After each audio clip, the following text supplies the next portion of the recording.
L'ondata di calore che ha investito un po' tutte le nostre zone, che ha portato i livelli delle temperature a record, quasi 40 gradi in pianura, e questa ondata si sta attenuando perché si attenua il promontorio che ha portato aria calda e l'anticiclone, quindi fa irruzione aria più fresca, più instabile, che però darà vita a qualche temporale.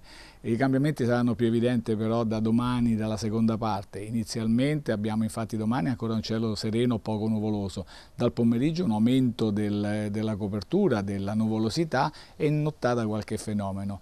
La giornata peggiore sarà domenica, con cielo in prevalenza nuvoloso, molto nuvoloso, coperto, con temporali, precipitazioni a carattere temporalistiche che ci potranno interessare per quasi tutta la giornata, quindi con temporali anche di una certa entità, quindi anche le piogge di conseguenza potranno essere di una certa consistenza. Poi ci sarà un miglioramento, naturalmente la settimana prossima proseguirà con una certa variabilità e con temperature più normali.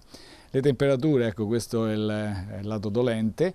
Per domani ancora valori minimi intorno ai 23 gradi, 24 gradi, valori massimi ben oltre i 30 gradi, quindi ancora 33-34 gradi. Per domenica ecco un brusco calo delle temperature massime che scenderanno nettamente al di sotto i 30 gradi, quindi 26-27 gradi, e valori minimi intorno ai 21 gradi.